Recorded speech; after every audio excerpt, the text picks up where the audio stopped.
ये है New Zealand, Pacific ocean के बिल्कुल साउथ में, ऑस्ट्रेलिया से करीबन 4000 किलोमीटर दूर, दुनिया का दूसरा सबसे पीसफुल कंट्री। इंडिया और पाकिस्तान में रहने वाले ज्यादातर लोग मेरी तरह न्यूजीलैंड को क्रिकेट की वजह से ही जानते हैं। Brendon McCullum, Ross Taylor, Daniel Vettori. मैं तो न्यूजीलैंड को इन्हीं की वजह से जानता था। पर न्यूजीलैंड दुनिया में बहुत ज्यादा मशहूर है, खासकर अपनी बड़ी बड़ी माउंटेन रेंजेस, खूबसूरत लेक्स और हाई क्वालिटी ऑर्गेनिक फूड की वजह से। आप में से कुछ लोगों को शायद ये ऑलरेडी पता होगा कि मशहूर movie Lord of the rings की शूटिंग भी न्यूजीलैंड की इन्हीं खूबसूरत वादियों में हुई थी। न्यूजीलैंड का मौसम बिल्कुल यूके की तरह है, हल्की सी गर्मी, लॉन्ग विंटर्स और अच्छी खासी बारिश। मगर इसके बावजूद न्यूजीलैंड की पॉपुलेशन यूके की पॉपुलेशन का 7% भी नहीं। अगर आप न्यूजीलैंड का ये मैप देखें तो आपको नजर आएगा कि करीबन 80% न्यूजीलैंड बिल्कुल खाली है और वहाँ कोई नहीं रहता। न्यूजीलैंड की 70% आबादी इधर नॉर्थ में रहती है और नॉर्थ की भी 50% आबादी इस एक शहर ऑकलैंड में रहती है। इतना जबरदस्त मौसम, खूबसूरत सीनरी, लो क्राइम रेट और हाई स्टैंडर्ड ऑफ लिविंग के बावजूद 80% न्यूजीलैंड खाली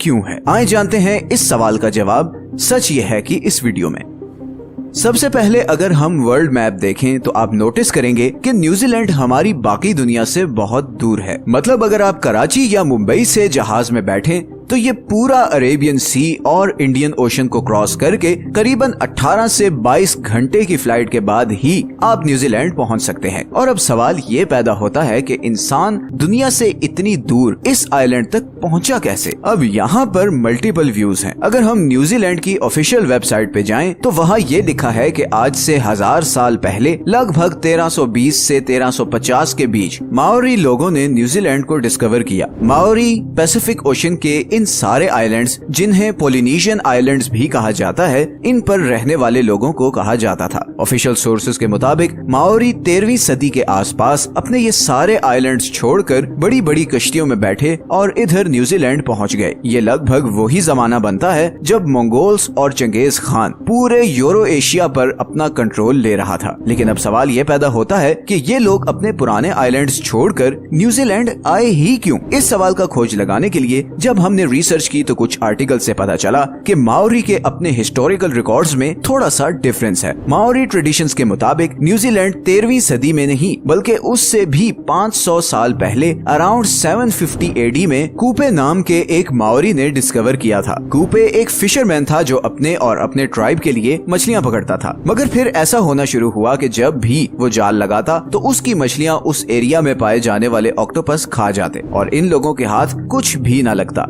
अब क्योंकि इन लोगों का मेन फूड सोर्स था ही मछली, तो काफी प्रॉब्लम क्रिएट होना शुरू हो गई और उसका हल ये निकाला गया कि कूपे और उसके कुछ साथी समुंदर में जाकर किसी और आइलैंड की खोज लगाने की कोशिश करेंगे जहां पर खाने पीने की अच्छी खासी सप्लाई हो। इसी खोज में कूपे अपने साथ 20 से 25 आदमी लेकर पैसिफिक ओशन में उतर गया। कुछ दिन के सफर के बाद ही उन्हें बड़े बड़े पहाड़ों वाला एक आइलैंड नजर आया। ये न्यूजीलैंड था। सी फूड, भेड़ बकरियों और फलों से माला माल आइलैंड, जिस पे और कोई दूसरा इंसान नहीं था। ये कूपे और उसके ट्राइब के लिए परफेक्ट जगह थी। कूपे ने अपने चंद साथियों को वापस पोलिनेशियन आइलैंड्स भेजा ताकि वो बाकियों को इस आइलैंड की खबर दें और इस तरह न्यूजीलैंड पर माओरी लोग आबाद होना शुरू हुए। 17वीं सदी तक माओरी लोग सुकून से न्यूजीलैंड में रहते रहे और दुनिया से दूर होने की वजह से ना उनकी किसी से कोई दुश्मनी थी और ना ही किसी से कोई खतरा। मगर ये सब बहुत जल्द बदलने वाला था। ये वो वक्त था जब वेस्टर्न नेशंस अपनी ताकत को बढ़ाने के लिए पूरी दुनिया में फैल रही थी। एक्सप्लोरर्स को भेजा जा रहा था कि वो आइलैंड्स, कंट्रीज और कॉन्टिनेंट्स डिस्कवर करें जिन पे कब्जा करके यूरोपियन कंट्रीज अपनी पावर बढ़ा सकें। इसी सिलसिले में एक Dutch explorer Abel Tasman Pacific Ocean के साउथ में किसी कॉन्टिनेंट की खोज में निकला, बिकॉज उस वक्त यूरोपियंस का ख्याल था कि इस हिस्से में कोई कॉन्टिनेंट जरूर होगा और अगर ऐसा हुआ तो वो यूरोपियन कंट्रीज के लिए बहुत सी अपॉर्चुनिटीज के दरवाजे खोल देगा। 1642 में टैस्मैन ने न्यूजीलैंड को डिस्कवर किया, मगर उसने जब वहां उतरने की कोशिश की तो उसकी माओरी लोगों के साथ जबरदस्त खूनी लड़ाई हुई और मजबूरन उसे भागना पड़ा। फिर 1769 में एक ब्रिटिश ऑफिसर जेम्स कुक इसी कॉन्टिनेंट को ढूंढता हुआ न्यूजीलैंड आ पहुंचा। एक दफा फिर जेम्स के फौजियों और माओरी लोगों में जबरदस्त लड़ाई हुई और उसमें कई माओरी चीफ भी मारे गए। जेम्स को वापस जाना पड़ा, मगर इस बार उसने न्यूजीलैंड और इस सारे सफर का डिटेल्ड मैप बना लिया और इसी मैप के थ्रू फिर 18वीं सदी में यूरोपियंस इस आइलैंड तक पहुंचना शुरू हुए और इस बार उन्होंने माओरी लोगों के साथ बड़े स्मार्ट तरीके से डील किया। उन्हें ट्रेड और प्रॉफिट का लालच देकर ब्रिटिशर्स ने उधर अपनी नेवल पोर्ट्स बनाना शुरू की और फिर 100 साल बाद ही ब्रिटिशर्स ने न्यूजीलैंड का कंप्लीट कंट्रोल ले लिया। ब्रिटिशर्स और माओरी लोगों के दरमियान 1840 में एक ट्रीटी साइन हुई जिसे द ट्रीटी ऑफ वायतांगी कहा जाता है और इस ट्रीटी के बाद न्यूजीलैंड ऑफिशियली यूरोप और ब्रिटिश एम्पायर का हिस्सा बन गया। उस वक्त माओरी लोगों की पॉपुलेशन करीबन 2 लाख थी, लेकिन अगले 100 सालों में ये पॉपुलेशन बढ़ने के बजाय 2 लाख से कम होकर 40,000 तक पहुंच गई और उसकी 2 मेन रीजंस थी। असल में जब यूरोपियन लोग इधर आए तो उनके साथ वो बीमारियां भी इधर आईं जो उस वक्त यूरोप में आम थी। प्रॉब्लम ये थी कि माओरी लोगों में इन डिजीजेस की इम्यूनिटी डेवलप नहीं हुई थी और इसीलिए यूरोपियन इमिग्रेशन के बाद लोकल माओरी लोग बीमार होकर मरना शुरू हो गए। दूसरा, 19वीं सदी में न्यूजीलैंड एक बहुत ही वायलेंट जगह बन चुका था। ट्रीटी ऑफ वायतांगी के सिर्फ 5 साल बाद ही ब्रिटिशर्स और लोकल माओरी के दरमियान लैंड ओनरशिप को लेकर एक सीरीज ऑफ वॉर शुरू हो गई जो अगले 40 साल तक चलती रही। इन वॉर्स में बहुत ज्यादा लोकल माओरीज मारे गए और फाइनली ये सारा सिलसिला 1881 में जाकर रुका जब माओरी के सारे बड़े चीफ्स मारे जा चुके थे और माओरी मूवमेंट बुरी तरह क्रश हो चुकी थी। अब ब्रिटिशर्स भी ये समझ चुके थे कि लोकल्स को डेवलपमेंट प्रोसेस में इंक्लूड किए बगैर आगे नहीं बढ़ा जा सकता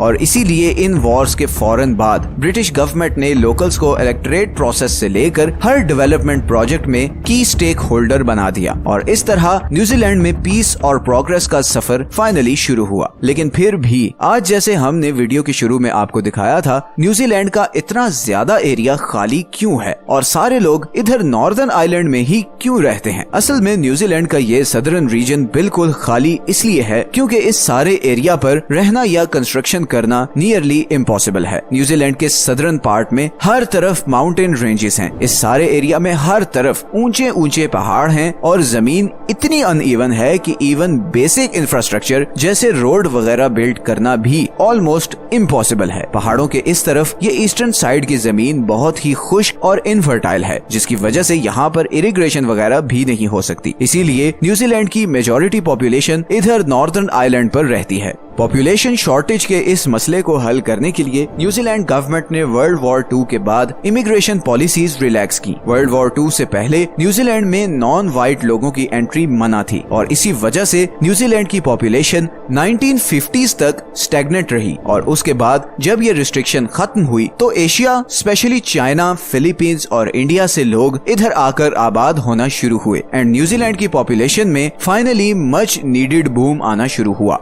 आज न्यूजीलैंड की पॉपुलेशन का ऑलमोस्ट 27% इमिग्रेंट्स या वो लोग हैं जो न्यूजीलैंड से बाहर पैदा हुए थे। इमिग्रेंट्स की मेजॉरिटी इधर ऑकलैंड और उसके आसपास के एरियाज में रहते हैं और यही वजह है कि ऑकलैंड आज दुनिया के लीस्ट अफोर्डेबल सिटीज में से एक है बिकॉज लैंड सप्लाई कम है और हाउसिंग की डिमांड ज्यादा है। इसी प्रॉब्लम को हल करने के लिए न्यूजीलैंड गवर्नमेंट अब लोगों को $8,000 तक की ग्रांट दे रही है ताकि वो ऑकलैंड से 100 किलोमीटर दूर वाइकाटो में शिफ्ट हो जाएं ताकि ऑकलैंड की हाउसिंग मार्केट पर प्रेशर कम हो और प्राइसेस नॉर्मलाइज हो। एक बहुत इंटरेस्टिंग चीज ये है कि न्यूजीलैंड की सारी agriculture industry animal meet export करने पर चलती है। इधर नॉर्दर्न आइलैंड में बारिश की वजह से ऐसी लश ग्रीन जमीन है जिसकी वजह से इधर बेशुमार भेड़ बकरियां और गाय पाई जाती हैं। न्यूजीलैंड की पॉपुलेशन लगभग 50 लाख के करीब है जबकि एक एस्टिमेट के मुताबिक यहाँ पर भेड़ बकरियों की पॉपुलेशन ऑलमोस्ट 3 करोड़ है और इसीलिए न्यूजीलैंड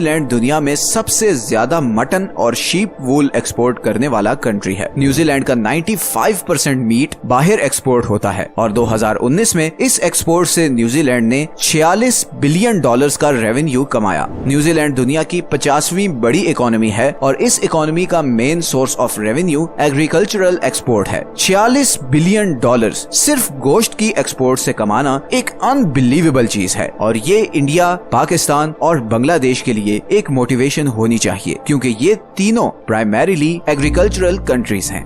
अगर आपको आज की वीडियो अच्छी लगी है तो इसे लाइक और चैनल को सब्सक्राइब जरूर